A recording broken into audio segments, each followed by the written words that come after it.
Well, as I said before, I'm Louise Freeman. I'm a professor emerita of psychology at Mary Baldwin University. And I'm talking today about positive psychology and Harry Potter and the Order of the Phoenix. It's funny, the last couple of talks I've given at this conference have been on the Cormoran Strike books, and so I'm actually feeling like I'm coming back to my roots and talking about Harry Potter and psychology, and this has been a wonderful session to do that in. So it may surprise you somewhat to see the word positive associated with Order of the Phoenix. I don't think it's a coincidence that that particular book has come up so many times in this session on Harry Potter and mental health, because that is the book where Harry is clearly in the worst mental state of the series.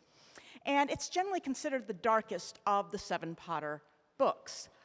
When it was first published, Stephen King, hardly a stranger to dark fiction, did a review and said the tone is darker, and this had the unexpected but very pleasing effect of making Rowling's wit and playful black humor shine all the brighter.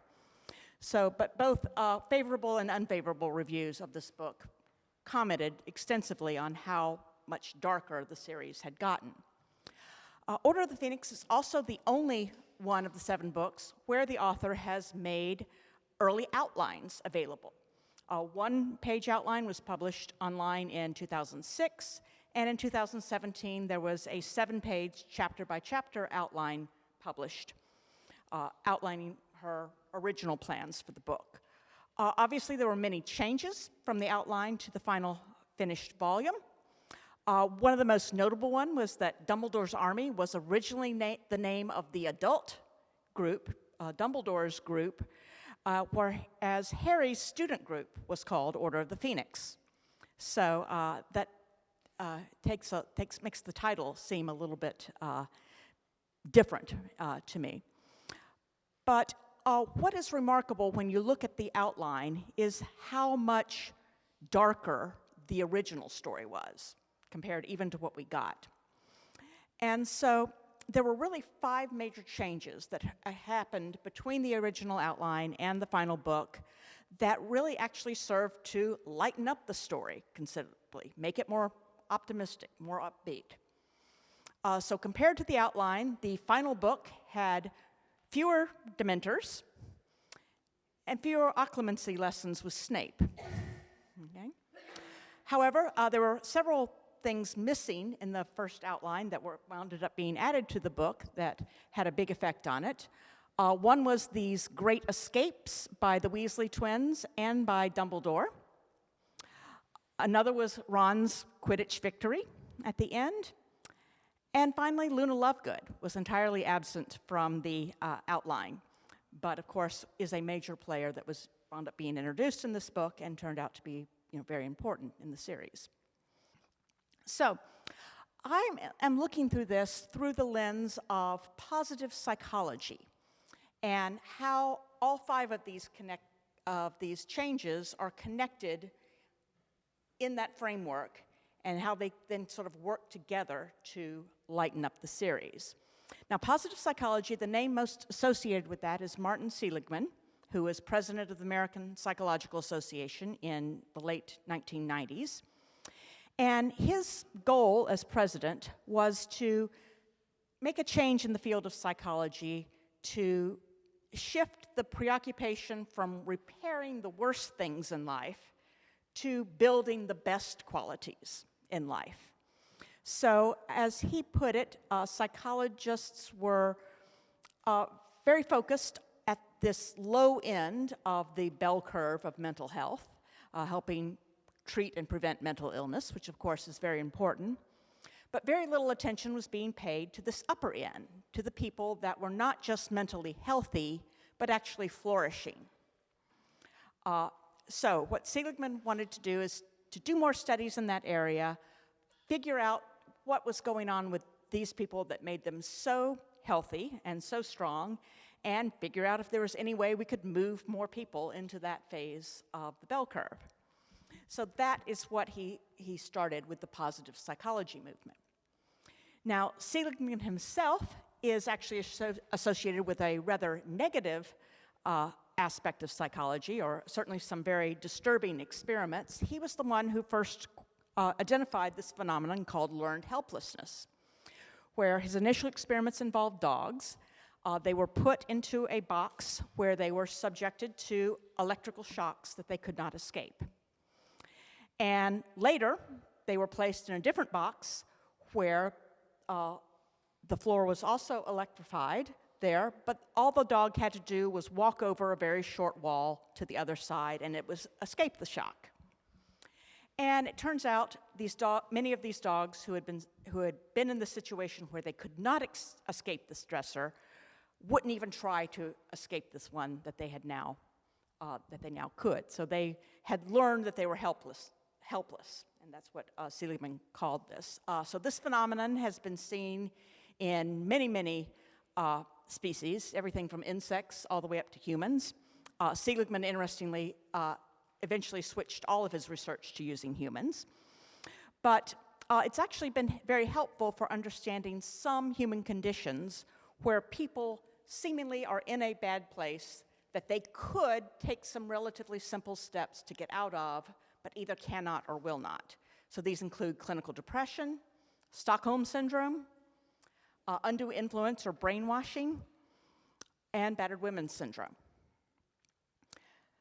So, but what was interesting, what struck Seligman and what he eventually shifted the focus of his research to was that when he was working with humans in learned helplessness studies, about 30% of his experimental participants did not develop learned helplessness.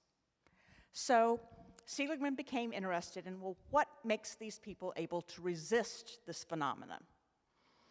And so by about the late 1980s, he was studying this extensively. And it turns out there were some very specific factors that could immunize against learned helplessness, or as we might say, build resilience. A history of successful escapes from adversity, a history of successes or victories, strong social support network, like what we heard about in a previous talk. But the most important factor Seligman found was optimism. And he defined optimism as an explanatory style where people, when faced with a hardship or a setback, tended to view it as temporary, as specific to this one situation, as opposed to pervasive throughout their lives, and the result of factors external to them as opposed to blaming themselves for it. So his optimists were then the ones most likely to resist learned helplessness. So I'd like us to keep that model of optimism in mind as we now look at the changes that happened between the outline and the final published Order of the Phoenix book. Dementors. Okay, this picture may be familiar to some of you who are familiar with John Granger's work on ring structure and the connections between the books of the series. In this model, Book 3 and Book 5 are connected by their focus on Sirius Black. Had Rowling followed her original outline, they also would have been connected by Dementors. In the outline, Dementors attack Harry and Dudley at the beginning, just like they did in the final book. But they're also present at Hogwarts. It doesn't say how, probably Umbridge brought them. But when the kids fly off to the Ministry to rescue Sirius, it's described as a nightmarish flight pursued by Dementors. And more importantly, the Dementors are present at the Ministry battle, and it's actually they who kill Sirius Black, not Bellatrix. Oh, I picture oh, there's Bellatrix, okay. Oops, sorry. And the death of Sirius Black happens in a very different way. Sirius is cornered by the veil, the Dementors are swooping down on him, and they're about to administer the Dementor's kiss. So Sirius actually chooses to step through the veil rather than have his soul sucked out. So he basically chooses death, a little bit more like Dumbledore's death in the next book. But he chooses death rather than the Dementors. Now, this Of course, Dementors, as many people know, were inspired by the author's own struggle with clinical depression. I wrote a paper back in 2015 that talks about this pretty extensively, arguing not only do the Dementors show all of the DSM symptoms of depression, but the Patronus charm, which we heard more about recently, also bears a lot of similarities to cognitive behavior therapy, which is the treatment that Rowling said was successful in treating her depression. It's interesting, she has a history of using Dementors as an illustration to actually encourage fans who were suffering from depression to get help. This is an example of one of her tweets from 1996. Ask for help, don't fight alone, written in response to a fan who said he was suffering from depression, if only she would go back to this type of tweeting. Okay, but back to Sirius. Okay, so this death of Sirius is obviously a lot more difficult, a lot darker, if we could say, both for Sirius and, of course, for Harry, who witnesses it. In the final book, Sirius is actually laughing when Bellatrix's spell hits him and knocks him through the veil, and he later describes death as quicker and easier than falling asleep. In the outline, he has to choose suicide. Harry witnesses this, and although it's not specifically addressed in the outline, presumably Harry has failed to save Sirius with his Patronus, which he had done successfully previously. So we have to assume that this would greatly magnify Harry's grief and guilt over Sirius's death, even more than it was in the final book, which of course was pretty bad then. Okay. Occlumency. There was a lot more occlumency lessons in the original outline. The lessons actually started in October and continued to April. So there were 5+ months of occlumency lessons with Snape, covering 15 chapters. This is actually more, well, my picture's not popping up. This is actually more than longer than the camping trip was in Deathly Hallows. And if you remember how long that camping trip seemed, well, imagine occlumency with Snape from that long. In the final book, the lessons didn't start till after Christmas. They only lasted less than 3 months, and oh, there's my camping trip picture, and only 5 chapters. But in humans, learned helplessness can be triggered not just by physical stressors like pain or noise or sensory stimuli like that, but by mental stressors as well. Unsolvable puzzles, repeated academic failure. So in the original outline, Harry would have experienced many, many more failures, and Snape would have had many more chances to berate him and undoubtedly would have taken full advantage of that. This, of course, was combined with the academic stress from his owl year, but these encounters with Snape's are mentioned multiple times in the outline. So Snape lesson, very, very bad. Snape going ape at Harry because he can't do it. Row skipping Snape lessons. Harry really in the doghouse. So there's a lot of Snape and Harry conflict, a lot more in the original outline. And so by taking that out, a lot of Harry's experiences of failure get taken out. Empowering and seemingly effortless escapes.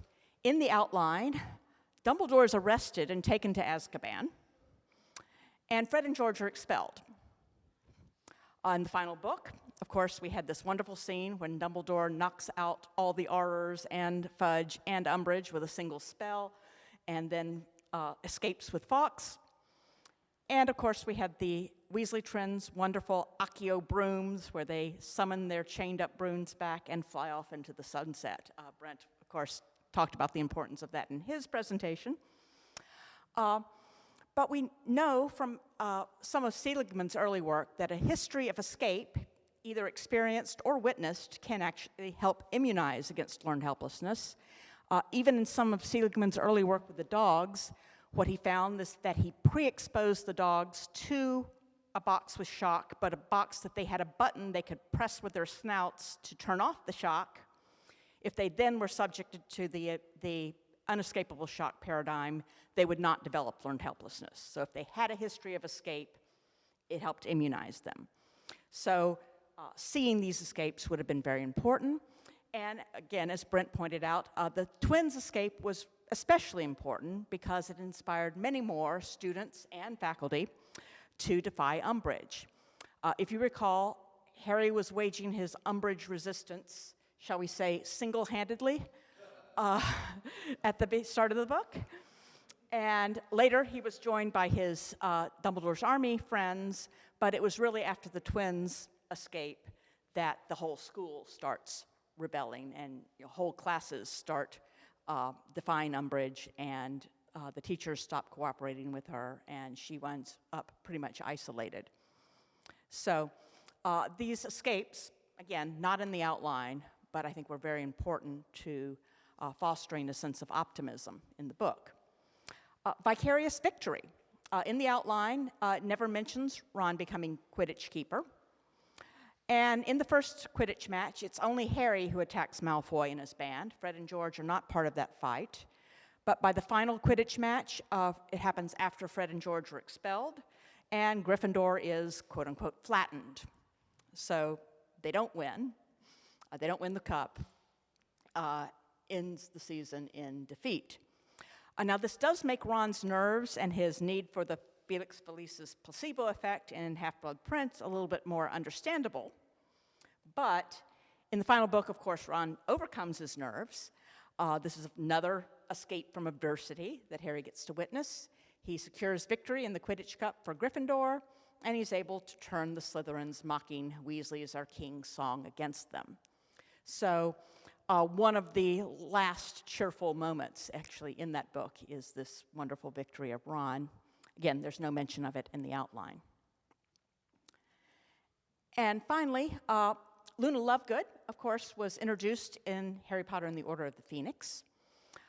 She is a new character with these strange beliefs, but who always speaks the truth as she sees it. Her first name means moon, which is very appropriate for her role in the series because she really does shine a light into a very dark story. Like Harry, she can see the Thestrals. Unlike Harry, she hears the voices behind the veil.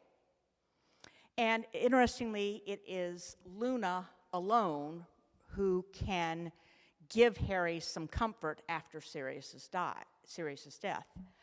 She shares the story of the loss of her own mother and says this, and anyway, it's not like I'll never see Mum again, is it? You heard them just beyond the veil. So Luna has this very unshakable belief in life after death, and so she is convinced that separation by death itself is a temporary hardship. Go back to Seligman's definition of optimism, a setback that is temporary. And so it's after he talks to Luna that Harry feels that that terrible weight he was feeling had, quote unquote, lessened slightly. So, in summary, in crafting her original outline into the finished Order of the Phoenix, the author cast multiple Lumos spells that brightened a much darker story. Positive psychology can help us understand how 5 specific changes contributed to a more optimistic tone. By removing the Dementors and their role in Sirius's death from the final battle, and by shortening the Occlumency lessons, Rowling reduced Harry's exposure to despair, failure, and guilt, all of which could have contributed to a learned helplessness or depressed type of state. Dumbledore's and the twins' escapes and Ron's Quidditch victory served as important examples of overcoming hardship. Those additions both prevented learned helplessness and also strengthened Harry's social support network, thus reducing the tendency toward depression and promoting optimism, kind of foreshadowing the support he had from the wizarding community in Book 7. And then finally, adding Luna Lovegood as an important light character also promotes optimism, particularly because of her unshakable belief in life after death. So, I'm going to close with the same quotation our plenary speaker did from the Prisoner of Azkaban movie. just a reminder that happiness can be found even in the darkest of times if only one remembers to turn on the light. So, thank you.